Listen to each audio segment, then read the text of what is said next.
Hello दोस्तों, कैसे हो आप सभी। बहुत अच्छे ना, बहुत बढ़िया। मेरा नाम है वैभव और मैं आप सभी का एक बार फिर से स्वागत करता हूं हमारे यूट्यूब चैनल पे। तो हमेशा की तरह मैं फिर से रेडी हूं आपके सामने एक नया वीडियो। बहुत खुश हुआ था जिस दिन आपने बहुत सारे शेयर किए थे वीडियोस। अभी मैं आपसे बहुत खुश हूं। आप लोग बहुत सारे वीडियोस देखते हो, आपको भी बेनिफिट हो रहा है और आपके दोस्तों को भी बेनिफिट दो इसका। और ऐसे ही चलता रहा तो हम लोग इजीली सिलेबस को आगे बढ़ाते रहेंगे। अभी भी मैं आपको एक राज की बात बताने वाला हूं। यस, राज की बात बताओ। बहुत अच्छे, सुनो। अभी यहां से लॉकडाउन 7 दिन और है, उसके बाद में तो वीडियोस आएंगे, लेकिन तब तक दिन के 2 वीडियोस अपलोड करूंगा मैं। यस, और खुश हुए कि नहीं हुए? बहुत बढ़िया, तालियां। सुनो, आप सभी के लिए तालियां थी। ओके, अभी यहां पर मैं नया टॉपिक शुरू करने जा रहा हूं, मैकेनिकल प्रॉपर्टीज ऑफ फ्लूइड। तो आप पूछोगे सर इसके पहले का क्या हुआ? यस, उसके लिए आपको खुद से थोड़ा सा ट्राई करना है। जितना मैंने पढ़ाया एक्सरसाइज में से वो सभी के सभी क्वेश्चंस आपको ढूंढने हैं। कहां पर? उसी मतलब जो एक्सरसाइज में के क्वेश्चन है वो आपको जो जो मैंने पढ़ाया वो सभी वीडियोस में जाके ढूंढो। आपने लिखा होगा उसका एक एक नोट बनाओ और आप टेक्स्ट बुक का यूज करो। मैंने बताया था आपको, बाल भारती वेबसाइट पे जाओ, वहां से उस बुक को डाउनलोड करो और खुश रहो। अभी मैं एक जरूर वीडियो लूंगा जिसमें हम जो बचे हुए टॉपिक्स हैं, जैसे कि कुछ न्यूमेरिकल छोटे हैं, वो सभी कवर कराऊंगा। Don't you worry. उसके बाद में जो भी प्रॉब्लम्स है जो एक्सरसाइज के हैं, उसके लिए मैं सोच रहा था कि लाइव सेशन चलाए। ऑफ कोर्स लाइव सेशन चलाएंगे, उसमें आप मुझे डाउट पूछ सकते हो, मैं आपको टाइम बताऊंगा कौन से दिन कब लाइव सेशन चलाएंगे। बिल्कुल बेफिक्र होकर रहिए आप। अभी जो हमें पढ़ना है उसका नाम है मैकेनिकल प्रॉपर्टीज ऑफ फ्लूइड। बहुत आसान टॉपिक है, मेरा सबसे पसंदीदा chapter topic mechanical properties of fluid. Fluid बहुत पसंद है, यस आपको भी होगा। फ्लूइड माने बताऊंगा। फ्लूइड को जब हम पढ़ेंगे तो एक एक टॉपिक को आपने नोट करना है, एक एक पॉइंट को नोट करना है और उसी के साथ में हम आगे बढ़ेंगे। शुरुआत में हम कुछ बेसिक पढ़ते हैं, जो बेसिक आपको 8th क्लास से पढ़ा जाता है। आई होप आप सभी को पता होगा। मैं ज़्यादा समय वेस्ट नहीं करूंगा उस पर, 1-2 मिनट बहुत ज़्यादा से ज़्यादा वेस्ट करूंगा। चलो देखते हैं इस चैप्टर का शुरुआती पॉइंट। पहला पॉइंट मेरा ये था। Point number 1, matter. मैटर सबको पता है क्या होता है? तो ओ डिस्ट्रीब्यूशन वाला नहीं, मैटर मैंने पता है ना। डेफिनेशन बहुत बढ़िया। मैटर की 3 स्टेट आपने पढ़ी है, पढ़ रखी होंगी 3 स्टेट। एक होती है कौन सी? गैसेस। बाद में कौन सी होती है? लिक्विड। बाद में कौन सी होती है? सॉलिड, है ना। ज्यादा डेंस कौन होता है? बताओ, गैसेस, लिक्विड और सॉलिड में से ज्यादा डेंस कौन होता है? सॉलिड। मतलब ज्यादा डेंसिटी मतलब बहुत ज्यादा पार्टिकल पास पास में, है ना। एक यूनिट वॉल्यूम में बहुत ज्यादा पार्टिकल्स, ये होता है सॉलिड। सॉलिड ज्यादा डेंस होता है। यहां पर मैंने खत्म कर दिया मैटर को। मैंने यहां पे एक जगह छोड़ी थी, वहां पे लिखना है मुझे प्लाज्मा। देखो, आपको पढ़ना तो नहीं है इसको, लेकिन बस ऐसे बता देता हूं व्हाट इज प्लाज्मा। प्लाज्मा क्या होता है? ये 4th स्टेट है मैटर का, 4th स्टेट। इसमें क्या बताया गया कि प्लाज्मा एक ऐसी गैस है। ये क्या है? ये गैस ही है, लेकिन ये बनी होती है, बताओ, आयंस। उसके बाद में फ्री इलेक्ट्रॉन्स और न्यूट्रल एटम। न्यूट्रल एटम जिसके ऊपर कोई चार्ज नहीं हो वो होता है न्यूट्रल एटम। ऐसे 3 कंटेंट से प्लाज्मा बना होता है। आपको इसको पढ़ना नहीं है, यह आपकी बुक में अच्छे से दिया है एक ब्लॉक में। आपको ये इंटरेस्टिंग चीजें कुछ पढ़नी चाहिए आपकी बुक से, ठीक है ना। आपका बुक जो है बहुत प्यारा है, मुझे बहुत पसंद आया इस बार का बुक। तो ये है प्लाज्मा। हमने देख लिया प्लाज्मा क्या होता है। ये गैस होती है और ये गैस बनी होती है आयंस से बनी होती है, फ्री इलेक्ट्रॉन्स होते हैं इसमें, और क्या होता है और होते हैं न्यूट्रल एटम्स। आपने मैटर की 3 स्टेट देखी, अरे देखी कि नहीं देखी? देखी सर, तो बहुत अच्छे। अब आगे बढ़ते हैं। मैंने अभी बहुत इंटरेस्टिंग बनाया थोड़ा सा यहां पे मैंने एक फिल इन द ब्लैंक्स छोड़ी है ना, एक ब्लैंक्स छोड़ी यहां पे, आपको फिल कर दिया। Maintains fixed shape and volume even if large force is applied to it.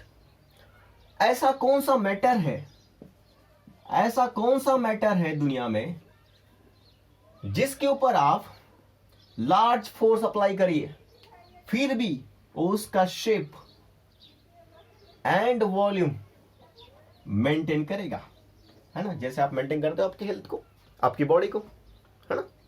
आपका जो बॉडी का शेप होता है उसको आप मेंटेन करते हो, वैसे ही यहां पे एक ऐसा मैटर होता है जो उसका शेप और वॉल्यूम क्या करता है? मेंटेन। तो देखो भैया, गैसेस तो ऐसे छूमंतर हो जाएगा, ऐसे उसको फूक भी मारी तो छूमंतर हो जाएगा, गैसेस मेंटेन नहीं कर सकता। लिक्विड का भी हाल कुछ ऐसा ही है, वो भी मेंटेन नहीं करेगा। फिर आता है solid. Fill in the blanks का आंसर था सॉलिड। तो solid maintains fixed shape and volume even if a large force is applied to it. आपने बहुत बड़ा फोर्स लगा दिया उसके ऊपर, फिर भी सॉलिड कर सकता है, नियरली मेंटेन कर सकता है। नियरली मेंटेन, आपके बुक में जो वर्ड यूज किया है वो है solid nearly maintains its fix shape, ठीक है ना?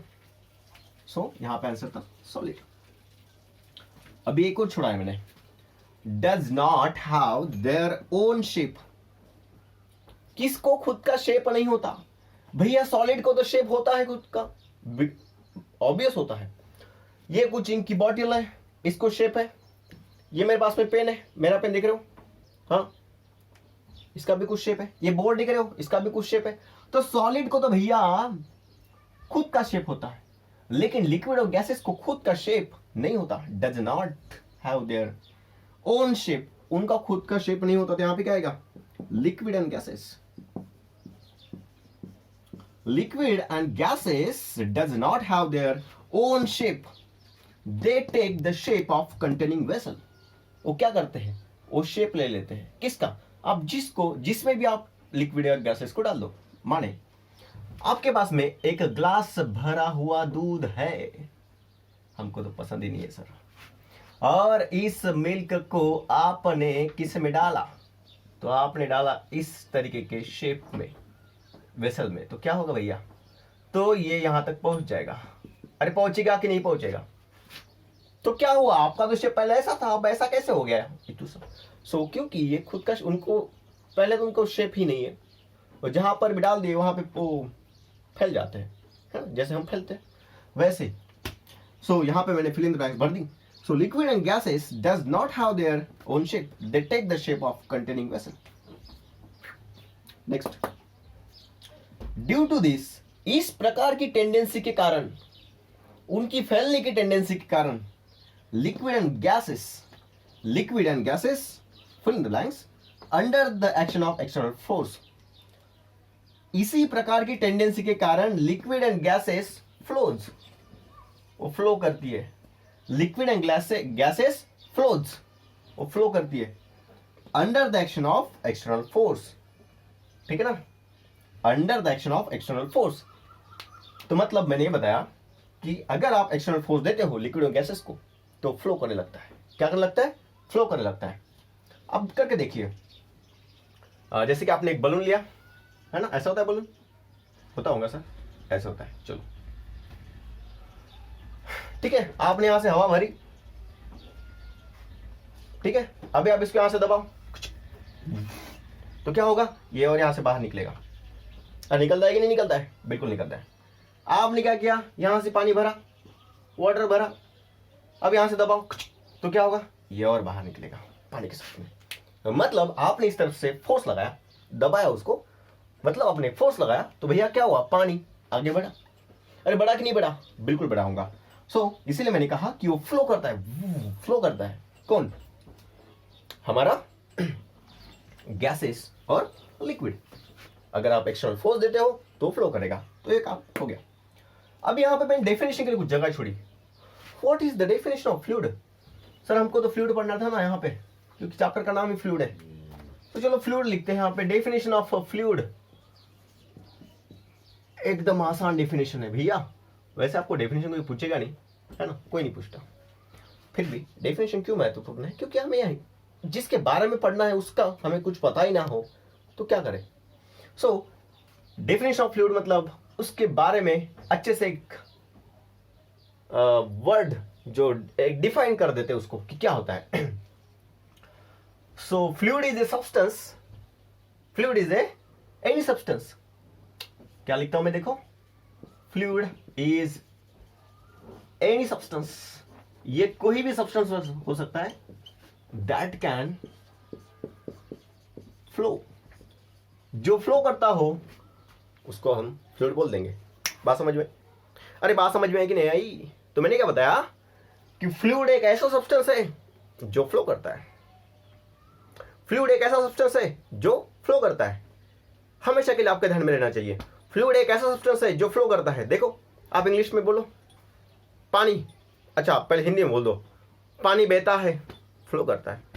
हवा बहती है, फ्लो करती है, बोल दे। तो मैंने बताया था कि फ्लूइड को किसको हम फ्लूइड कहेंगे? तो fluid is any substance that can flow, जो फ्लो सकता है, फ्लो हो सकता है, जो बह सकता है, उसको हम फ्लूइड बोलेंगे। अब आगे यहां पे मैंने एक और चीज लिखा है, liquid and gases are, simple सी बात है, लिक्विड और गैसेस कौन होते हैं? तो फ्लूइड होते हैं। सर ये पूछने की क्या जरूरत है, तो सब हमको आता है। अरे बच्चा पूछ लिया, बता दो। So liquid and gases are fluid, इसको हम क्या कहते हैं? फ्लूइड कहते हैं। अरे कहते कि नहीं कहते? बहुत बढ़िया, कहते हैं सर। यहां पे एक लिखा है rigidity, rigidity is equal to 0। Fluid में रिजिडिटी नहीं होती, मतलब क्या सर? मतलब कड़ापन। फ्लूइड में कड़ापन नहीं होता। कड़ापन का मतलब क्या होता है? जैसे कि आपने एक रॉड ले लिया तो सॉलिड है, उसमें कड़ा होता है? कड़ा नहीं होता सर, कड़ापन होता है। हाँ, एक पन होता है, कड़ापन मतलब मजबूत होता है, कठोर होता है, और वही उसी को रिजिडिटी बोलते हैं। रिजिडिटी क्या होती है? कठोर होती है, कड़क होती है, ठीक है ना। और लिक्विड तो फैल जाता है, सॉलिड गैसेस तो फैल जाती है, सॉलिड नहीं है सॉरी, लिक्विड फैल जाता है, गैसेस भी ऐसे फैल जाती है, बराबर है। सो इसको रिजिडिटी नहीं होती। अब सोचो, जहां पे रिजिडिटी नहीं होती उसको तो आप दलदल कहते हो, है ना। तो इसी के बारे में हमें पढ़ना है। दलदल के बारे में हम बहुत कुछ पढ़ेंगे, ठीक है ना। दलदल के बारे में नहीं, मतलब प्रॉपर्टीज ऑफ फ्लूइड के बारे में हम डिफरेंट चीजें पढ़ेंगे। मुझे ऐसा लगता है यहां पे फ्लूइड के नाम पे आपको लड़ाया गया है। मतलब क्या? मतलब नाम दिया है फ्लूइड, पढ़ा रहे पूरा लिक्विड, गैसेस कहाँ है भाई? तो गैसेस आपको पढ़ाएंगे कहां पे? काइनेटिक थ्योरी ऑफ गैसेस, वहां पे पूरा हम गैसेस पढ़ेंगे। यहां पे आपको पूरी तरीके से लिक्विड को पढ़ना है, मेरे हिसाब से पूरा लिक्विड को पढ़ना है। चलो शुरू करते हैं। अभी बहुत ज्यादा इंपॉर्टेंट चीज लिक्विड के बारे में, सॉरी फ्लूइड के बारे में। सो सबसे पहले अगर आपको फ्लूइड पढ़ना है तो उसके पहले आइडियल केसेस को पढ़ना पड़ता है। आइडियली फ्लूइड किसे कहा जाएगा? आइडियल मतलब जिसमें कुछ भी कंटेमिनेशन नहीं हो, यस, पूरा का पूरा प्योर फ्लूइड। प्योर फ्लूइड क्या चीज होती है यहां पे हम पढ़ेंगे। उसके पहले थोड़ा सा आपको एक चीज बताता हूं। आपने देखा होगा, मान लेते कोई रॉड है यहां पे लटका है, मैंने इस तरीके से गोल्ड रॉड यहां पे लटका है। मान लेते इसकी ताकत है 10, ठीक है ना, इसकी ताकत है 10। तो मुझे यहां पे इतनी ताकत लगानी पड़ेगी ताकि ये यहां से डिफॉर्म हो जाए। डिफॉर्म होना मतलब अपना स्ट्रक्चर छोड़ना। अगर स्ट्रक्चर ऐसा है तो छोड़ेगा, मतलब क्या? अब अपना स्ट्रक्चर थोड़ा पतला कर सकता है वो, ठीक है ना, यहां पे टूट भी सकता है यहां से। सो इस तरीके से तो मुझे कितना लगाना पड़ेगा? 11 लगाना पड़ेगा, क्योंकि उसकी ताकत है 10, तो मुझे ताकत कितनी लगानी पड़ेगी उसको तोड़ने के लिए? 11। सो इसको बोलते हैं डिफॉर्मेशन, है ना, अंदर अंदर तोड़ना उसको, एक दूसरे के उसके जो बॉन्ड बने होते हैं एटम्स के, उसे तोड़ना। सो एक प्रकार से 10 है यहाँ पे, तो मैंने 11 लगाया, ठीक है ना, 11 ताकत लगाई, तो क्या होगा? वो टूट जाएगा शायद से, या फिर थोड़ा सा डिफॉर्मेशन आएगा। लेकिन यहाँ पे उतनी ताकत लगाने की जरूरत नहीं है, और छोटे से फोर्स को भी क्या होता है, डिफॉर्म हो जाती है। लिक्विड मतलब गैसेस या फिर हम फ्लूइड कहे, सो थोड़े से फोर्स को भी क्या होता है, डिफॉर्म होती है। ठीक है ना, हम आगे आगे पढ़ेंगे। स्ट्रेस, आपने पिछला स्ट्रेस पढ़ा होगा ना 11th में, स्ट्रेस फोर्स अपॉन एरिया, बहुत सारी जगह पे वही होता है स्ट्रेस। ओके, यहाँ पे ध्यान थोड़ी, अभी मैंने बताया आइडियल प्रॉपर्टीज ऑफ फ्लूइड, इसके बारे में क्या पढ़ेंगे। What is ideal? आइडियल मतलब जैसे हम कहते हैं हमारे आइडियल तो आप हो, है ना, आप कहते होंगे हमारा आइडियल तो वो है, ये है। सो यहाँ पर आइडियल मतलब जो प्योर हो, जिसमें मिलावट नहीं है, शुद्धता की 100% गारंटी। सो यहाँ पे फ्लूइड का आइडियल प्रॉपर्टीज, पहला इट इज इनकॉम्प्रेसिबल। क्या बात करते हो, मतलब हम फ्लूइड को कॉम्प्रेस नहीं कर सकते भैया, ये आइडियल केस है ना। आइडियल फ्लूइड को कॉम्प्रेस नहीं कर सकते मतलब उसको दबाया नहीं जा सकता, ऐसे दबाया नहीं जा सकता, छोटा नहीं कर सकते आप फ्लूइड को, आइडियल केस है। तो फ्लूइड में गैसेस और लिक्विड आती है। चलो लिक्विड को तो हम कुछ हद तक कॉम्प्रेस नहीं कर पाएंगे, उसका एक फिक्स्ड वॉल्यूम होता है, वो लेगा ही लेगा उतना वॉल्यूम। लेकिन गैसेस को तो हम आराम से कॉम्प्रेस कर सकते हैं, उसमें तो बहुत स्पेस होती है गैसेस में, खचक से हम कॉम्प्रेस कर देंगे। कर सकते हैं कि नहीं कर सकते? बिल्कुल करेंगे। सो शायद से हम जो पढ़ रहे हो आइडियल केस है, इसलिए यहां पे वो इनकॉम्प्रेसिबल है, कॉम्प्रेस नहीं कर सकते। सो उसका डेंसिटी जो है वो कांस्टेंट रहेगा। डेंसिटी का मतलब क्या होता है? सो डेंसिटी को अगर हम रो सिंबल देते हैं तो rho is equal to mass upon volume, KG per metre cube. मतलब अगर डेंसिटी कांस्टेंट है, देखो मास तो हमेशा कांस्टेंट ही रहेगा, मास हमेशा कांस्टेंट रहता है भाई। आप चाहो अर्थ पे रहो, चाहो आप मून पे जाओ, मास कांस्टेंट हो, बदला कौन? वॉल्यूम बदल सकता है। लेकिन इनकॉम्प्रेसिबल में अगर उसका डेंसिटी कांस्टेंट है, उसका मास कांस्टेंट है, तो वॉल्यूम भी कांस्टेंट ही रहेगा, सभी के सभी कांस्टेंट रहेंगे, क्योंकि वहां पे वो कॉम्प्रेस ही नहीं हो सकता। ठीक है ना, कॉम्प्रेस नहीं होगा तो उसका डेंसिटी नहीं बदलेगा। देखो डेंसिटी का मतलब क्या होता है, मान लेते हैं ये 1 यूनिट वॉल्यूम जगह है, ये 1 यूनिट वॉल्यूम जगह है। सो यहाँ पे मानो पहले 10 पार्टिकल थे, उसका कहना है वो कॉम्प्रेस होता ही नहीं है, तो हमेशा के लिए 10 ही रहेंगे, इतनी जगह में हमेशा के लिए 10 ही रहेंगे। तो ना तो उसका मास बदलेगा, ना तो उसका वॉल्यूम बदलेगा, वॉल्यूम भी नहीं, नो चेंज। 1 यूनिट का 1 यूनिट, 10 पार्टिकल का 10 पार्टिकल। अब आगे, इट्स फ्लो इज इरोटेशनल। मैंने पहले ही बताया था जब हमने रोटेशनल डायनामिक पढ़ा था कि भैया यहाँ पे अगर रोटेशन करना है तो आपको रिजिड बॉडी की जरूरत होगी, मतलब आपको सॉलिड बॉडी की जरूरत होगी। यहाँ पे क्या लिखा मैंने, it's flow is irrotational, irrotational है फ्लो, बात खत्म। उसके बाद में इट्स फ्लो इज स्मूथ, एकदम स्मूथ फ्लो होता है। फ्लो एकदम स्मूथ मतलब क्या, उसमें कोई फ्रिक्शन ही नहीं है, उसमें कोई रेजिस्टेंस ही नहीं है, एकदम smoothly flow. There is no turbulence. Light क्यों जा रही है भाई? अब फ्लो जो है एकदम स्मूथ होता है। There is no turbulences in the flow, there is no turbulences. अब सर टर्बुलेंसेस क्या होता है? टर्बुलेंसेस मतलब होता है अशांत। अशांत का मतलब होता है जो शांत नहीं होता, लेकिन यहां पे नो लगा है, मतलब अ हट जाएगा, तो मतलब क्या होगा, वो शांत हो जाएगा। तो मतलब ये जो आइडियल फ्लूइड होता है वो बिल्कुल शांत होता है, बिल्कुल शांत, कोई भी उसमें अशांति नहीं होती, रुद्र रूप धारण नहीं कर सकता, एकदम शांत, एकदम स्मूथली चलता है, एकदम इरोटेशनल है। उसको जहां से मोड़ोगे वहां से मोड़ेगा, रोटेशन नहीं होगा। लेकिन ठीक है, उसके बाद में वो भी डायरेक्शन के हिसाब से, फ्लूइड को अगर आप डायरेक्शन दोगे तो डायरेक्शन में फ्लो होगा, अगर आपने एक्सटर्नल फोर्स दिया तो। बात समझ में आ रही है ना? आगे, it is a non viscous, it is a non viscous. अब इसका क्या मतलब होता है? नॉन विस्कस का मतलब होता है there is no internal friction, वहां पे कोई फ्रिक्शन नहीं होता, अंदर ही अंदर फ्रिक्शन नहीं होता। का मतलब क्या है? देखो यहाँ पे पानी है इतना सारा, एक के ऊपर एक ऐसी लेयर होंगी पानी की, अरे होगी कि नहीं होगी भाई? जोर से बोलो, होगी कि नहीं? बिल्कुल होगी सर। सो यहां पर ये लेयर, इसके ऊपर कोई भी टेंजेंशियल फोर्स एक्ट नहीं होगा। क्यों सर ऐसा? देखो यहाँ पे एक लेयर है, यहाँ पे एक लेयर है, इतनी दूर दूर नहीं होती, मैं पास में निकालता हूँ, देखो ये दोनों लेयर है, एकदम एक के नीचे एक है, इस तरीके से। ठीक है। सो ये जो लेयर है इसके ऊपर फोर्स एक्ट नहीं करेगी टेंजेंशियल, क्योंकि इनमें कोई फ्रिक्शन ही नहीं है, इनमें कोई फ्रिक्शन नहीं है। देखो आप कपड़े पहने हो, सो ये फ्रिक्शन के कारण यहाँ पे लटका हुआ है, फ्रिक्शन नहीं होता तो क्या होता, देखो इमेजिन करो, कपड़े नहीं होते बॉडी के ऊपर, चलिए वैसे यहाँ पर ये जो लेयर है इन दोनों में कोई फ्रिक्शन ही नहीं है, तो कोई फोर्स एक दूसरे में फ्रिक्शन करेगा ही नहीं, तो कैसा फ्रिक्शन लगेगा वहां पे, कैसा फोर्स होगा।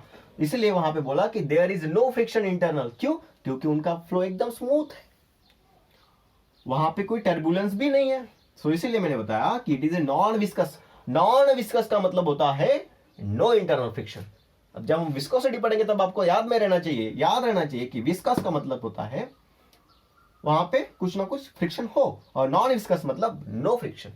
तो मैंने बताया कि भैया फ्लूइड कौन सा, आइडियल की बात कर रहे हैं। देखो बाकी फ्लूइड में तो पक्का फ्रिक्शन होता है, जो आइडियल नहीं होते वो, लेकिन आइडियल मतलब शुद्धता की 100% गारंटी, शुद्धता की 100% गारंटी। ऐसे फ्लूइड में कुछ भी विस्कोसिटी नहीं होगी, मतलब वहां पे फ्रिक्शन नहीं होगा इंटरनल। आखिरी, इट्स फ्लो इज स्टेडी, उसका फ्लो एकदम स्टेडी होता है। स्टेडी मतलब जैसे चला ऐसा हमने धक्का दिया खचक इस बॉडी को, वो वैसे के वैसे चलता रहेगा हमेशा के लिए, स्टेडी, नो चेंजेस। वहां पे कोई चेंजेस नहीं हो सकते। क्यों? क्योंकि सर वहां पे कोई फ्रिक्शन नहीं है। फ्रिक्शन नहीं तो मतलब क्या, वो जैसा है वैसे ही चलते रहेगा, यहाँ पे जैसा है वैसे ही रुका रहेगा। अब वहां पे स्टेडी है मतलब फ्लो स्टेडी है, तो मतलब वो उतनी ही स्पीड से जाएगा। ये 5 की स्पीड से जा रही है मीटर पर सेकंड में, चल दो भाई, चलते रहे आगे बढ़ते रहे।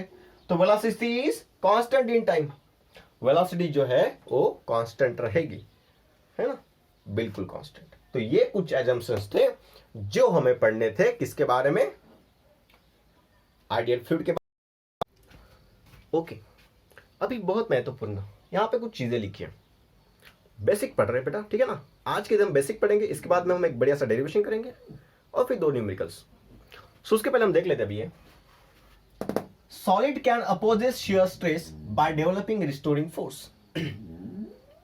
सॉलिड जो है क्या करते हैं, अपोज करते हैं shear stress को, ठीक है ना। shear stress क्या होता है, देखो स्ट्रेस मतलब क्या होता है, स्ट्रेस मतलब होता है फोर्स अपॉन एरिया, तो shear stress मतलब tangential force upon area. So solid can opposes shear stress by developing restoring force। तो अगर कोई बॉडी है हमारे पास में, कोई बॉडी है जो फिक्स कर रही है हमने ऐसे, ठीक है ना, यहां पे हमने कोई टेंजेंशियल फोर्स लगाया ऐसे। सो जब हम फोर्स लगाएंगे उस वक्त ये जो बॉडी है ना, इस फोर्स की वजह से इधर जाना चाहेगी, है ना, जाना चाहिए इधर ऐसे, लेकिन वो इतने आसानी से नहीं जाती सॉलिड बॉडी, वो थोड़ा सा फोर्स को भी है ना अपोजिट रिएक्शन देती है। सो वो क्या होता है, सो उसको बोलते हैं हम रिस्टोरिंग फोर्स। वो खुद को रिस्टोर करना चाहती है, हम यहां से धक्का देंगे लेकिन वो वहां पे नहीं जाना चाहिए, वापस आएगी बॉडी। ऐसा क्यों? क्योंकि वहां पे अंदर ही अंदर एक रिस्टोरिंग फोर्स होता है, उसकी खुद की ताकत, ठीक है ना, वो खुद की ताकत जो है उससे बोलते हैं रिस्टोरिंग फोर्स। सो कौन शो करता है, सॉलिड, सॉलिड शो करता है रिस्टोरिंग फोर्स, ठीक है।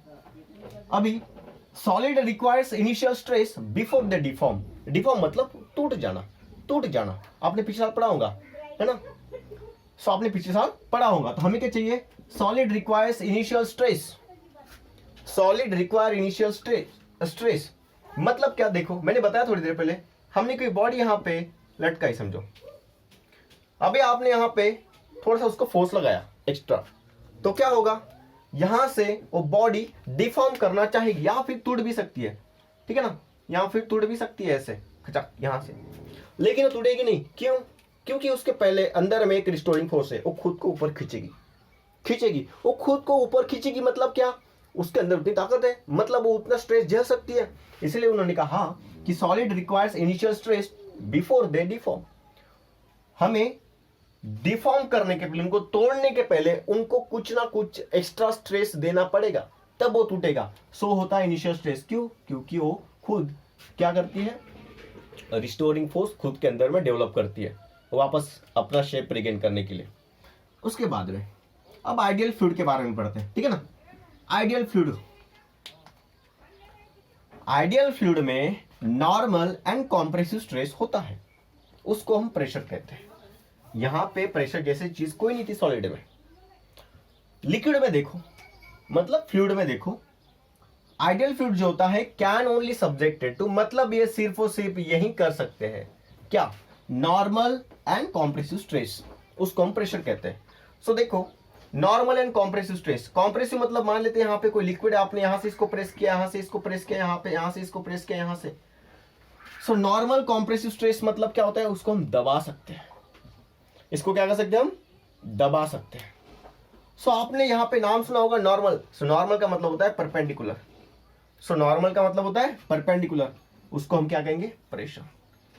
ठीक है ना, pressure, normal stress, compressive stress. अब सुनो, ये चीज क्या होती है, व्हाट इज प्रेशर। यहां पे नाम प्रेशर आ चुका है तो बताता हूं। प्रेशर इज इक्वल टू क्या होता है, what is the definition of pressure. Sir force upon area, ये तो हम बचपन से पढ़ते आ रहे हैं सब, फोर्स अपॉन एरिया। लेकिन मैं कहूंगा ये गलत है। प्रेशर का डेफिनेशन ऐसे नहीं होता, फोर्स अपॉन एरिया नहीं होता। सो क्या होता है सर, सो भैया होता है perpendicular force upon area. Perpendicular force मतलब किसको परपेंडिकुलर, सरफेस को। सरफेस को परपेंडिकुलर फोर्स अपॉन एरिया, इसको बोलते हैं प्रेशर। जितना कम एरिया उतना ज्यादा प्रेशर महसूस होता है, कम एरिया में ज्यादा प्रेशर महसूस होता है। अरे होता है कि नहीं होता है, याद करो दिन जब आपने कम एरिया के ऊपर फोर्स लगाया होगा, है ना। अरे याद करो यार, नहीं याद तो मैं बताता हूँ। देखो, कभी आपने सेफ्टी पिन यूज किया है ना, लड़कियों ने किया होगा, लड़कों ने नहीं किया होगा। सेफ्टी पिन जब आप यहाँ पे से टक करके करते हो तो वहां से खून निकल आता है। क्यों सर, क्योंकि वहां पे बहुत छोटे एरिया पे एक छोटा सा फोर्स लगता है, छोटा सा फोर्स होता है, लेकिन टक करके किया तो वहां से ब्लड आता है। क्यों, बहुत प्रेशर महसूस होता है उस वक्त, क्योंकि वहां पे आपने एरिया को बहुत कम रिड्यूस किया। सो इसलिए प्रेशर ज्यादा कब होगा, जब एरिया बहुत छोटा होगा। लेकिन फोर्स कैसा होना चाहिए, परपेंडिकुलर, दिस इज इंपॉर्टेंट। उसके बाद में most of fluid have very low resistance to deformation. Low resistance मतलब बहुत कम रोधक, ठीक है ना, बहुत कम, very low. Most of fluid have very low resistance to deformation. Deform होने के लिए बहुत कम रेजिस्टेंस देता है कौन, फ्लूइड। ऑब्वियस सी बात है, उसके पार्टिकल बहुत दूर दूर है खुद के साथ में, ठीक है ना, उतने कॉम्पैक्ट तो नहीं है, बिल्कुल नहीं है, तो उनका डिफॉर्मेशन तो इजीली हो जाएगा भैया। अरे होगा कि नहीं होगा, बिल्कुल होगा। सो इसलिए उन्होंने कहा कि बहुत कम रेजिस्टेंस रेजिस्ट करता है डिफॉर्म होने के लिए, बहुत कम रेजिस्टेंस करेगा, रेजिस्ट करेगा। आपका अगर हाथ में यहां से खींचूं तो बहुत ज्यादा रेजिस्ट करोगे आप, बिल्कुल करोगे। आपकी बॉडी भी रेजिस्ट करेगी, नहीं जाने देगी हाथ को, उनका ऐसा है नहीं, है ना। उसके बाद में real fluid have some viscosity. Real fluid अभी ना हम पढ़ रहे sir, real fluid. So real fluid मतलब जो हम अपने आजू बाजू में देखते हो सभी के सभी फ्लूइड। आइडियल फ्लूइड में बहुत सारी शर्तें थी, यहां पे कोई शर्तें नहीं है। रियल फ्लूइड सब कुछ बर्बाद कर देती है आइडियल फ्लूइड की शर्तों को। सो रियल फ्लूइड में विस्कोसिटी होती है, मतलब क्या, इंटरनल फ्रिक्शन होता है। समझे क्या, अरे समझे कि नहीं समझे, इंटरनल फ्रिक्शन होता है किसमें, रियल फ्लूइड में। So they shows low level of shear stress, तो उनमें कम लेवल का शियर स्ट्रेस होता है, लेकिन बहुत कम, सॉलिड के मुकाबले बहुत कम, ठीक है ना। सो विस्कोसिटी होती है रियल फ्लूइड में। प्रॉपर्टीज ऑफ फ्लूइड, पहला प्रॉपर्टी, फ्लूइड का पहला property, they do not oppose deformation. वो खुद का डिफॉर्मेशन नहीं रोक सकते, दे गेट परमानेंटली डिफॉर्म। आपने उसको एक बार डिफॉर्म कर दिया तो हमेशा के लिए डिफॉर्म ही रहेंगे। They have ability to flow, सिर्फ और सिर्फ फ्लूइड ही फ्लो हो सकते हैं। सॉलिड फ्लो होते हैं, बताओ जल्दी से। हाँ होते हैं सर, बिल्कुल होते हैं। कहां पे देखा बेटा सर, जो बोटे होती है, बोटे है ना, हाँ बोटे वही, वो तो पानी के ऊपर फ्लो होती है। अरे भैया ये कहां फ्लो हो रही है, इसको तो पानी लेके जा रहा है आगे आगे। सो सॉलिड फ्लो नहीं होते खुद होके, लेकिन फ्लूइड खुद होके फ्लो होते हैं। They have ability to take the shape of the container. उनमें एक बहुत ही डिफरेंट एबिलिटी होती है जो किसी के पास में नहीं होती, to take the shape of container. आपके अंदर एबिलिटी है किसी भी का कोई भी शेप लेने की, मतलब शेप का मतलब जैसे कि अभी आपको लॉकडाउन है तो आप घर पे रहना चाहते हैं, चाहते हो कि नहीं चाहते हो? बिल्कुल नहीं सर, हमको तो बाहर जाना है। मतलब आपके अंदर एबिलिटी नहीं है, लेकिन इनके अंदर एबिलिटी है। They have ability to take the shape of the container. जिसमें भी डालो उसका शेप तुरंत पकड़ लेता है। ये सब चीजें हुई। अभी आपका फ्लूइड अगर मान लेते हैं कि एक यहाँ पे इतना सारा पानी है, जो भी फ्लूइड है, सो मान लेते आपने उसमें से एक लेयर पकड़ा, ठीक है ना, एक लेयर पकड़ा इस तरीके से। सो इस लेयर के ऊपर ना, इस लेयर के ऊपर मान लेते ये रेस्ट पे है, ये जो है ये रेस्ट पे है, तो इसका सरफेस भी मूव नहीं करेगा। ऐसा क्यों? क्योंकि इसके आजू बाजू में जो हमने यहाँ से एक लेयर, मानो यहाँ से एक लेयर उठाया, यहाँ पे देखिए, सो यहाँ पे इधर का जो लेयर देखो, अभी क्या होगा, ऐसे बहुत सारे लेयर होंगी, ठीक है ना, ऐसे ऐसे बहुत सारे लेयर होंगे, उसमें से एक लेयर मैंने उठाया, ये।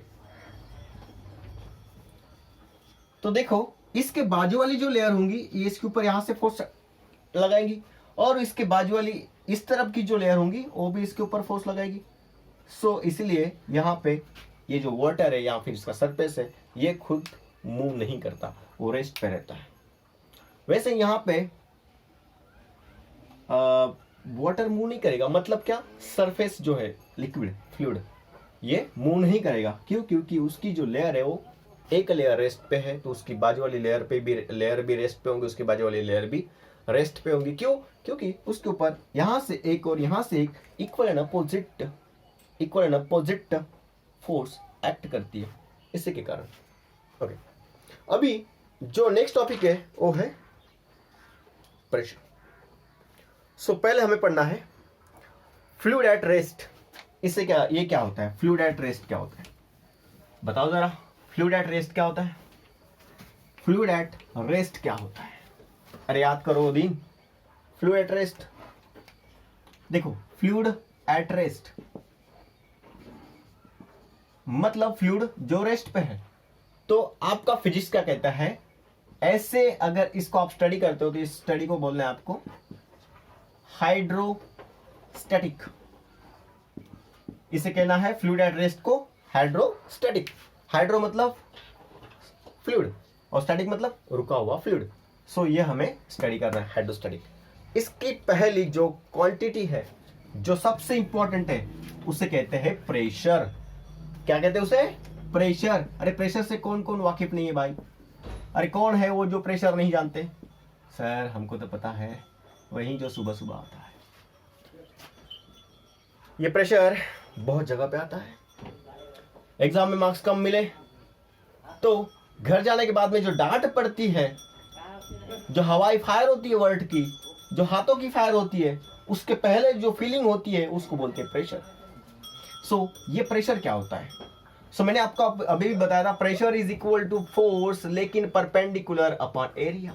हाय हाय, क्या डिफाइन किया सर आपने? मतलब क्या? Perpendicular force upon area is pressure. अभी हमें लिक्विड का प्रेशर पढ़ना है, पूरे लिक्विड का प्रेशर पढ़ेंगे। इसकी कुछ डेफिनेशन तो पढ़ लिया आपने। चलो इसका हम यूनिट देख लेते हैं, क्या होता है यूनिट। सो यूनिट जो होता है वो होता है न्यूटन पर मीटर स्क्वायर, क्योंकि फोर्स का यूनिट होता है न्यूटन और एरिया का होता है मीटर स्क्वायर। चलो इसका डायमेंशन कर दो सर आप। ओके, डायमेंशन के पहले इसका एक और यूनिट होता है आर से पास्कल। आप इसको बोलते थे पा, वही अमिताभ बच्चन वाला पा, ठीक। तो ये है डायमेंशन। अब सर डायमेंशन क्या चीज होती है आपको पता है ना, dimension MLT। Okay, so dimension देखो, चलो न्यूटन का डायमेंशन क्या होता है? 112 फोर्स है ना भैया। सो 112 1 - 2 कर लीजिए आप, नोट करिए इसको। और मीटर है, सो लेंथ है, और वो है L², तो इसलिए 2। सो ये जब ऊपर जाएगा तो ये बनेगा M1, वैसे का वैसे L1 है, लेकिन ये माइनस बनेगा ऊपर जाके -2, T - 2 पहले से है, सो ये बनेगा M1 -1 -2। -1 कैसा है? सो 1 - 2 -1, बात समझ जाएगा। So this is the okay. So ये हो गया आपका यूनिट पास्कल वगैरह। उसके बाद में अगर आपको और कुछ जानना है तो यहाँ पे है ये एक बार। 1 बार मतलब क्या होता है? एक बार क्या होता है? एक बार प्रेशर मतलब 10 का power 5 newton per metre square. So 1 bar pressure मतलब होता है 10 का power 5 newton per metre square. This is the pressure, ये एक यूनिट है उसका भी। उसके बाद में महत्वपूर्ण चीज है, ये स्केलर क्वांटिटी है। वैसे तो ये टेंसर होती है, लेकिन आपकी बुक ने कहा है वो टेंसर नहीं स्केलर है। क्या आपने कभी एक्सप्रेस किया प्रेशर को? अभी मैं यहाँ पे खड़ा हूँ, सो मेरे ऊपर कितना प्रेशर एक्ट हो रहा होगा। सो ये मेरे आजू बाजू में क्या है बताऊं? बिल्कुल मेरे आजू बाजू में है एयर पार्टिकल्स। सो एयर पार्टिकल कहाँ पे आ रहे हैं? मेरे बॉडी के ऊपर आ रहे हैं। सो डिफरेंट एयर पार्टिकल मेरे बॉडी के ऊपर आ रहे हैं, तो वो मेरे बॉडी के ऊपर क्या हो रहे हैं? इंपैक्ट छोड़ रहे। जब वो रिबाउंड होके वापस जाएंगे तो उनकी कुछ ना कुछ एनर्जी मेरे बॉडी के ऊपर आके टकराएगी, और जब वो टकराएगी तो यहाँ पे क्या होगा? एक फोर्स एक्ट होगा। कैसे? परपेंडिकुलर फोर्स मेरे बॉडी के ऊपर उतने एरिया के लिए, तो होगा मेरे बॉडी के ऊपर का प्रेशर। और वो कितना होता है? एयर की वजह से, और वो होता है 1 एटमॉस्फेरिक प्रेशर। वो कितना होता है? 1 एटमॉस्फेरिक प्रेशर। तो बात समझ में, व्हाट इज प्रेशर? अब छोटा से छोटा फोर्स कब ज्यादा प्रेशर बना सकता है? तो पहली चीज मान लेते हैं कि आपका जो फोर्स है वो है 10 न्यूटन का। सो क्या ये हर वक्त इक्वल प्रेशर डेवलप करेगा? सवाल है, हर वक्त इक्वल प्रेशर डेवलप करेगा? चलो बताओ जरा, अंदर से आवाज आई आपके। हर वक्त एट कभी भी किसी भी एरिया पे इक्वल प्रेशर डेवलप करेगा? शुरू करते हैं। मान लेते हैं पहले हमने force is equal 10 newton, area 1 centimetre square पे लगाया, और same to same force 10 newton का हमने एरिया 1 मीटर स्क्वायर पे लगाया। शुरू करते हैं। चलो 1 सेंटीमीटर स्क्वायर मतलब कितना होता है? 1 × 10⁻⁻4 मीटर स्क्वायर। ठीक है ना? क्यों? क्योंकि 1 centimetre is equal 10⁻⁻2 metre. So यहाँ पे स्क्वायर, तो 1 centimetre square is equal to क्या होगा? 10⁻2, उसका भी आएगा स्क्वायर, क्योंकि हम यहाँ पे कर रहे हैं मीटर का स्क्वायर। सो ये होगा 10⁻⁴। सो यहाँ पे प्रेशर क्या होता है? Force upon area. मान लेते परपेंडिकुलर फोर्स है 10 न्यूटन 10 न्यूटन। सो फोर्स कितना है? 10, और यहाँ पे एरिया कितना है? उसका एरिया है 1 सेंटीमीटर स्क्वायर मतलब 10⁻⁻4। ये जब -4 ऊपर जाएगा तो क्या होगा? 10⁻⁻4 ऊपर जाके होगा +4, और यहाँ पे 1 और यहाँ पे 4, बेस सेम तो पावर का एडिशन 10 का पावर 5। प्रेशर हुआ Newton per metre square. Sir आपने मीटर स्क्वायर क्यों लिखा? क्योंकि भैया यहाँ पे सेंटीमीटर स्क्वायर था, उसका मीटर स्क्वायर कर दिया मैंने, न्यूटन पर मीटर स्क्वायर। ये हुआ एक प्रेशर। एरिया बहुत छोटा है, एरिया बहुत छोटा है। यहाँ पे देखो, pressure is equal to force upon area. Force कितना है भैया? सो है 10, और यहाँ पे एरिया कितना है? 1 मीटर स्क्वायर। सो इसका डिवीजन आएगा 10 न्यूटन पर मीटर स्क्वायर, ये होगा इसका प्रेशर। सो देखो कितना आसान है। जितना कम एरिया, जितना छोटा एरिया, उतना ज्यादा प्रेशर। आपने छोटा सा भी लिया तो फोर्स, मतलब एप्लीकेशन जहां पे करोगे आप फोर्स का, अगर वो छोटी सी जगह पे एप्लीकेशन किया तो रिजल्ट क्या होगा? छोटा सा फोर्स भी आपको बहुत ज्यादा प्रेशर डेवलप करके दे सकता है। ओके, सो अभी हम डेरिवेशन करेंगे, थोड़ा सा एक बढ़िया सा डेरिवेशन करेंगे। आपके इसमें एक सवाल है, why does knife have sharp edge? Knife को बहुत शार्प एज क्यों होता है? And needle has a sharp tip. Needle को शार्प टिप क्यों होता है? सो उसके पीछे का रीजन ये है, एरिया छोटा। आप देख लो उसको, आप समझो उस बात को भी, आप फिर। सो नेक्स्ट डेरिवेशन जो है वो बहुत आसान है। Pressure due to liquid column आ सकता है एग्जाम में, या तो इसके ऊपर क्यों न्यूमेरिकल आएंगे, क्योंकि नए सिरे से ऐड किया है आपके सिलेबस में। So pressure due to liquid column. Liquid column मतलब देखो, कॉलम मतलब खड़ा होता है। सो इस वाटर की वजह से आपके ऊपर कितना प्रेशर एक्ट हो सकता है? चलो आपको यहाँ पे प्रेशर निकालना है, इस पॉइंट पे, इस ए पॉइंट पे प्रेशर निकालना है, ठीक है ना? चलिए इसके अंदर का पानी एक बार मिटा देता हूँ, मैं आपको दिखाता हूँ। ये पूरा खाली कंटेनर था ऐसे, इसमें पूरा पानी भरा हुआ है, समझो आप पूरा पानी भरा है, जिसका डेंसिटी क्या है? Rho. So row is equal to क्या है? डेंसिटी ऑफ फ्लूइड, ठीक है ना? Density of liquid. ओके, सो इस लिक्विड का डेंसिटी जो है वो है रो। ये पूरा डेंसिटी है उस लिक्विड का, और ये पूरा लिक्विड दिख रहा है आपको। ओके, सो हमें ऊपर में पता है क्या होती है? एयर, और नीचे में क्या है? लिक्विड, ठीक है ना? नीचे में क्या है? लिक्विड। सो मान लेते हैं यहाँ पे आपने एक एयर कॉलम कंसिडर किया एक सिलेंडर के रूप में। एक सिलेंडर का होता है पता है ना, उस सिलेंडर के रूप में आपने एक लिक्विड कंसिडर किया और आपको मान लेते हैं इसका जो एरिया है वो है ए। एरिया कितना है इसका, एरिया इज इक्वल टू ए। और इसका हाइट कितना होगा उस कंटेनर का, सॉरी उस वर्टिकल कॉलम का h हाइट होगा। So A is equal to area of liquid column, ठीक है ना, क्योंकि सिलिंड्रिकल शेप का लिया। और h is equal to height of liquid column. चलो अब उसकी वजह से कितना फील होगा आपको, ठीक। सुनो, मान लेते हैं अभी इस कंटेनर में आप, ये पानी है पूरा भरा हुआ, आप यहां पे हो। सो यहां पे आपके ऊपर एटमॉस्फेरिक का प्रेशर एक्ट होगा। जैसे आप नीचे जाओगे तो आपके ऊपर एटमॉस्फेरिक प्रेशर तो रहेगा, लेकिन साथ में आपके ऊपर एक और प्रेशर होगा ऐड, जो ये पानी की लेयर है। जो ये लेयर इसके ऊपर दबाव बनाएगी वेट की वजह से, ये लेयर इसके ऊपर, ये लेयर इसके ऊपर, ये चलता रहेगा नीचे। तो सबसे ज्यादा वेट कहां पे होगा, सबसे ज्यादा प्रेशर कहां पे होगा, यहां पर। सबसे ज्यादा प्रेशर कहां पे होगा, यहां पे। सबसे कम कहां पे होगा, ऊपर में, एटमॉस्फेरिक प्रेशर। अब यहां पे देखो, इस वेट की वजह से यहां पे प्रेशर बना। अब ये लेयर और ये लेयर, दोनों लेयर की वजह से और नीचे जाओगे तो यहाँ पे भी प्रेशर बनेगा, और नीचे जाओगे तो ऐसे जाते जाते जाओगे तो नीचे में ज्यादा प्रेशर मिलेगा। सो जितना हाइट ज्यादा नीचे जाओगे, डूबते हो जाओगे, उतना ज्यादा प्रेशर आपके ऊपर क्रिएट होगा। सो देखते ना, जैसे आप पानी के अंदर बहुत ज्यादा जाते हो तो यहाँ पे ज्यादा प्रेशर महसूस करते हो, जहां की ऊपर में कम। सो मान लेते हैं कि इस पूरे लिक्विड का डेंसिटी रो है, वहां पे जो एरिया है, हमने जो कॉलम कंसिडर किया सिलिंड्रिकल कॉलम, ठीक है ना, इस सिलिंड्रिकल कॉलम का जो हाइट है वो है h। कितना हाइट है, h हाइट है। और उसका जो एरिया है सिलिंड्रिकल जो कॉलम लिया उसका, वो है a। सो इसका वॉल्यूम क्या होगा बताओ जरा, volume of that cylindrical liquid column कितना होगा, एरिया इंटू हाइट, ठीक है ना, एरिया इंटू हाइट। इतने एरिया में इतना हाइट, सो होगा वॉल्यूम। उसके बाद में आपका वॉल्यूम मिल गया। अब प्रेशर का डेफिनेशन क्या होता है, force upon area, force upon area. बहुत अच्छा। अब इसकी वजह से कितना फोर्स एक्ट होगा, सो ये वर्टिकली डाउनवर्ड mg, उसका खुद का वेट, सो है फोर्स, सो रहेगा m into G upon area.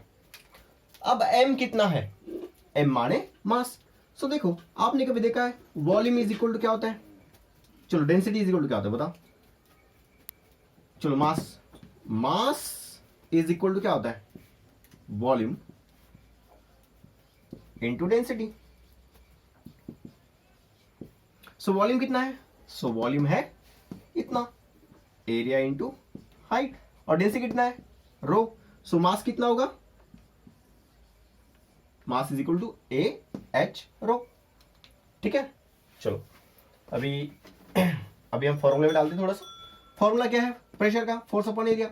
So pressure is equal to mass, और मास कितना है, ए एच इंटू रो और into G upon area. So area cancel, तो बचा क्या, therefore pressure is equal to H rho G. तो हम लिख सकते हैं रो जी एच, है ना, आसान होता है, रो जी एच, ऐसे ध्यान रखने में आसान होता है, रो जी एच। सो ये हो गया प्रेशर। किसकी वजह से, इतने लिक्विड की वजह से नीचे में प्रेशर कितना। सो हम डेवलप करेंगे इतना प्रेशर इतने हाइट के लिक्विड के कारण हमें महसूस होगा। Pressure is equal to rho ji h, where rho is the density, g is the acceleration due to gravity, जो कि अर्थ की 10 मानी जाती है, वैसे 9.81। और हाइट, और आप देख लो यार अभी कितना नीचे जाना है आपको। सो दिस इज कॉल्ड, ये है rho is equal to, pressure is equal to rho ji H. So यहाँ पे क्या एरिया कुछ मैटर करता है, इस प्रेशर में कहीं एरिया दिखा आपको, सर प्रेशर तो डिपेंड है डेंसिटी के ऊपर उस लिक्विड का, और प्रेशर डिपेंड है जी के ऊपर, वहां की एक्सेलरेशन ग्रेविटी, और प्रेशर का डिपेंड है हाइट के ऊपर जितना नीचे जाओगे। मतलब यहाँ पे आपने कितना एरिया में गए, कितने पानी में गए, कितने एरिया के पानी में गए उसके ऊपर कोई डिपेंडेंसी नहीं है। सो ये था आपका डेरिवेशन। इसके ऊपर छोटे छोटे 2 क्वेश्चन है, उनको हम अच्छे से कर लेंगे, ठीक है। ओके, पहला क्वेश्चन। सो पहला न्यूमेरिकल देखो, सेकंड चैप्टर का पहला न्यूमेरिकल सॉल्व है, ठीक है। 2 डिफरेंट लिक्विड, 2 अलग अलग लिक्विड है, ठीक है ना, 2 अलग अलग लिक्विड है, ठीक है ना, लिक्विड 1 और लिक्विड 2 ऑफ डेंसिटी ρ1 एंड ρ2। इसका डेंसिटी ρ1 है, इसका डेंसिटी ρ2 है। ρ1 बोला मैंने, ठीक है ना, ρ1 and ρ2 exert the same pressure at a certain point. किसी पॉइंट पे वो प्रेशर जो है वो इक्वल एक्ट करते हैं, इसमें भी और उस पे भी, सर्टेन पॉइंट पे। मतलब यहाँ पे एक लिक्विड भरो, उसका डेंसिटी ρ1 है, यहाँ पे एक लिक्विड भरो, उसका डेंसिटी ρ2 है, डिफरेंट डिफरेंट डेंसिटी के, लेकिन एक सर्टेन पॉइंट पे प्रेशर दोनों का इक्वल आ जाता है। मान लेते हैं कि यहाँ पे प्रेशर और यहाँ पे प्रेशर, इसका जो है इसका और इसका प्रेशर इक्वल होगा। What will be the ratio of Heights of the respective column. हमें हाइट निकालनी है, ठीक है ना। रेशियो ऑफ हाइट मतलब, रेशियो मतलब डिवीजन, किसका किसका, ये कौन सा हाइट पे प्रेशर, मान लेते हैं इस हाइट पे प्रेशर एक्ट P1 करता होगा, सो ये हाइट H1 कहेंगे हम, और ये यहां पे हम कहेंगे कि ये हाइट H2 है। मैंने ऐसे निकाला छोटा मोटा, ऐसा कोई नहीं है वहां पे। सो यहाँ पे जो प्रेशर है ये P1 और P2 ये दोनों इक्वल कब आएंगे, मान लेते हैं हाइट H1 है, मान लेते हैं 5 है और ये 7 है। सो ये 5 और ये 7, इस हाइट पे यहाँ पे हाइट कम होगी, यहाँ पे हाइट ज्यादा होगी, यहाँ फिर उल्टा भी हो सकता है, ये 7 या 5, हमें नहीं पता, इसलिए मैंने H1 H2 बोला। सो मान लेते हैं H1 और H2 यहाँ पे प्रेशर P1 और P2 जब क्रिएट करेंगे सो इक्वल हो गए। सो वही हमें H1 और H2 का रेशियो निकालना है। चलो निकालते हैं। मान लेते हैं कि पहले जो हाइट है H1 वो कौन से लिक्विड के कारण है, ρ1 के कारण। ρ1 के कारण हमने कहा कि वो H1 हाइट है। सो देयरफॉर इसका प्रेशर क्या होगा, सो प्रेशर P1 कितना एक्ट होगा वहां पे। So pressure P1 is equal to, हमें पता है प्रेशर इज इक्वल टू क्या होता है, pressure is equal to ρgh। तो चलो शुरू करो। Pressure P1 is equal to ρgh। अच्छा मुझे एक बात समझाओ, डेंसिटी अलग अलग है दोनों का। चलो तो पहले इसके लिए 1 डेंसिटी, G भाई सेम रहता है, और H1 सर H1 भी सेम होता है, ठीक है। चलो उसके बाद में सॉरी H1 P1 के लिए हमने H1 लिया, सिमिलरली H2 कौन है, so H2 is equal to height of liquid. ये क्या है, height of liquid of density ρ2 density के कारण H2 हाइट तक P2 प्रेशर बनाया।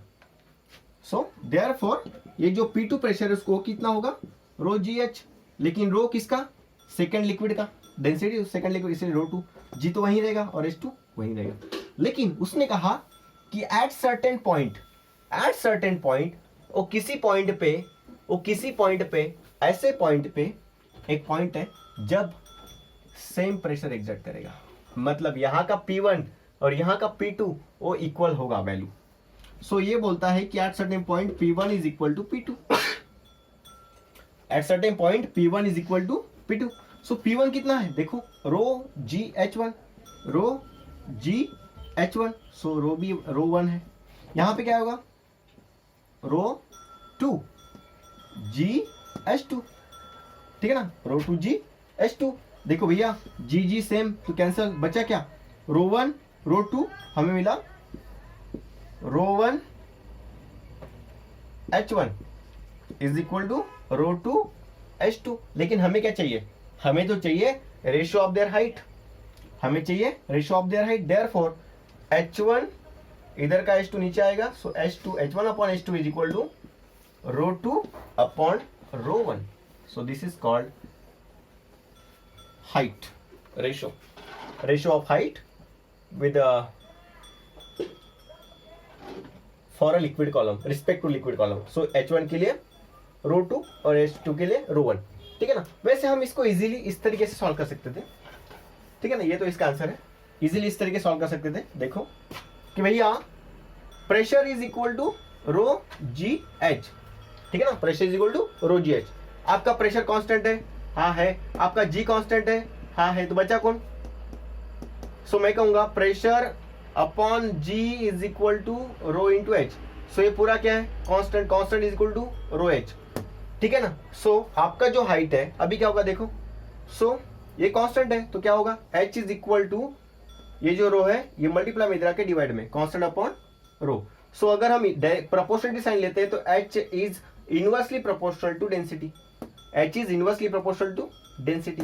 सो इसीलिए हम इजीली बता सकते थे कि यहां से कि भैया H1 अपॉन H2, सो इनवर्सली प्रोपोर्शनल, तो इसका H1 किधर जाएगा, H1 का रो किधर जाएगा नीचे रो 1, और H2 का रो किधर जाएगा ऊपर में रो 2। ये भी सिंपल आसान आंसर हो सकता था, H1 upon H2 is equal to rho 2 upon rho 1, वही है आंसर, सेम लॉजिक की बात है। एक बार फील करिए, आपको बहुत पसंद आएंगे इसके न्यूमेरिकल्स, ये बहुत प्यारा सब्जेक्ट है। Fluid is very interesting, mechanical engineer के लिए तो ये पूरा एक सब्जेक्ट होता है फ्लूइड, ठीक है ना। चलो अभी हम आगे बढ़ते, ये सेकंड न्यूमेरिकल है, ये आखिरी रहेगा आज का, हम नेक्स्ट सेशन में नेक्स्ट देखेंगे। तो मैंने आपको बताया था पानी में आप जितना नीचे जाओगे, है ना, जितना नीचे जाओगे क्या होगा, उतना प्रेशर बढ़ेगा। अरे बढ़ेगा कि नहीं भैया, आप जितना नीचे जाओगे उतना प्रेशर बढ़ेगा, है ना। चलो तो यहां पर कितना नीचे गया हो, 6 मीटर। कौन हो, एक स्विमर है। स्विमर क्या कर रहा है, स्विमिंग कर रहा है। कहां पे कर रहा है, इन स्विमिंग पूल। कहां पे कर रहा है, स्विमिंग पूल में कर रहा है। और कितना नीचे कर रहा है, 6 मीटर हाइट पे, हाइट के नीचे वो स्विमिंग कर रहा है। सरफेस ऑफ वाटर, ये सरफेस है, ठीक है ना, ये सरफेस है, यहां से 6 मीटर नीचे वो स्विमिंग कर रहा है। So calculate the pressure on the swimmer due to water above. उसके ऊपर जितना भी वाटर है, मान लेते हैं हमारा स्विमर है, ठीक है ना। स्विमर कैसे होता है, इस तरीके से, उसके हाथ उसके पैर, ठीक है, इस तरीके से। सो इसके ऊपर, ये नहीं सॉरी, ओके, तो इसके ऊपर कितना प्रेशर एक्ट हो रहा होगा, 6 मीटर नीचे है। तो चलो जो जो गिवन डाटा है वो निकाल लेते हैं। सो हमें प्रेशर निकालना है, ओके, जो निकालना उसको लिख दिया। क्या दिया है, height. So height is equal to कितना है, 6 मीटर, ओके। उसके नीचे, उसके बाद में क्या दिया है, डेंसिटी ऑफ वाटर, वो कितना है, 1000 kg पर मीटर क्यूब। आपको लर्न भी करनी है, बहुत आसान है, डेंसिटी ऑफ वाटर हमेशा के लिए लर्न होना चाहिए, 1000 kg पर मीटर क्यूब। और जी सबको पता है 9.8 मीटर पर सेकंड स्क्वायर। ये 10 दे देने चाहिए, इजी हो जाता है कैलकुलेशन, है कि नहीं। हम वैसे 10 कर सकते हैं जूम, लेकिन नहीं करेंगे। So what is pressure formula, so pressure is equal to rho ji h, rho ji H. So pressure का फॉर्मूला क्या है, so pressure P is equal to rho ji h. हमारे पास में रो है क्या, हाँ बिल्कुल है सर, देखो 1000 है। चलो उसके बाद में क्या है, जी है क्या, बिल्कुल है सर 9.8 है। एच है क्या, बिल्कुल है सर 6। कर दो इसका आंसर, कर दो इसका आंसर करो। 9.8 मल्टीप्लाई 6 कितना होगा,